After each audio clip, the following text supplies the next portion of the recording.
আজকের রান্না দারুণ স্বাদের ডিমের কষা, যার জন্য আমি এখানে প্রথমে ডিমগুলোকে সেদ্ধ করে নেব। ডিমগুলো সেদ্ধ হয়ে গেলে আমি এখানে দিয়ে দেব কড়াইতে সামান্য পরিমাণ তেল আর দিয়ে দেব 1 চিমটে পরিমাণ হলুদ। ডিমগুলোকে ভালো করে ভেজে নেব।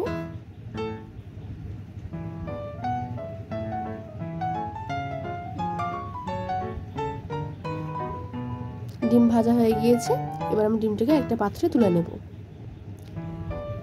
ওই তেলে আরো কিছুটা পরিমাণ তেল দিয়ে তেলটা গরম হয়ে গেলে আমরা দিয়ে দেব ওখানে গোটা গরম মশলা আর 2টো তেজপাতা। তেলটা গরম হয়ে গেলে আমরা ওতে দিয়ে দেব কুচিয়ে রাখা পেঁয়াজ, ভালো করে নাড়াচাড়া করে নেব। দিয়ে দেব লঙ্কা কুচি, এখানে আমি 6 পিস লঙ্কা কুচি নিয়েছি।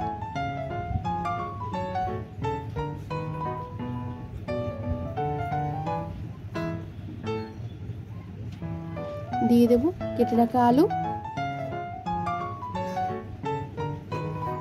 আলুগুলোকে ভালো করে ভেজে নেব।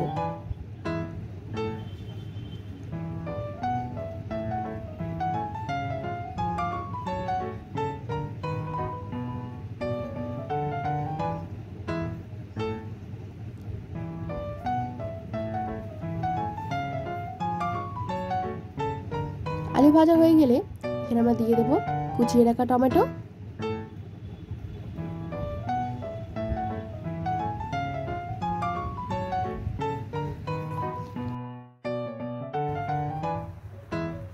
টমেটো কুচিগুলিকে ভালো করে কষিয়ে নেব।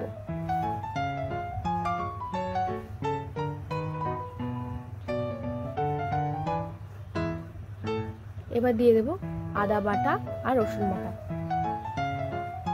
আবার ভালো করে কষিয়ে নেব।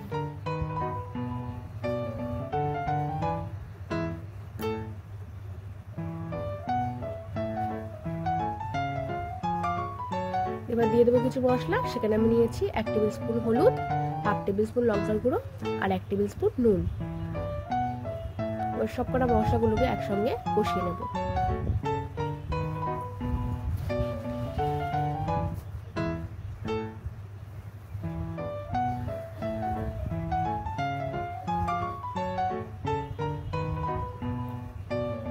ভালো করে মশলাটা কষানোর জন্য আমি এখানে 2টো হাতা জল দিয়েছি, যাতে মশলাগুলো পুড়ে না যায়।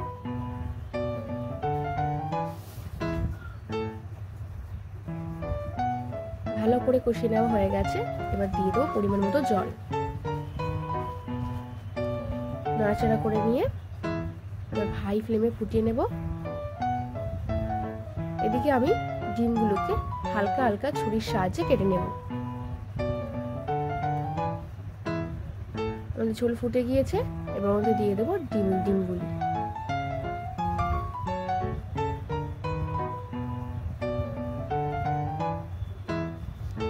আমাদের ডিমটা হয়ে গিয়ে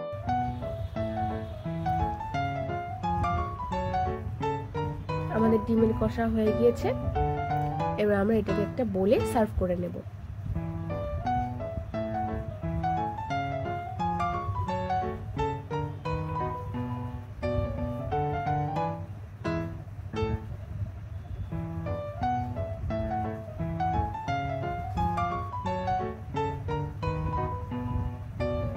আমাদের আজকের রান্না দারুণ স্বাদের ডিমের কষা রেডি।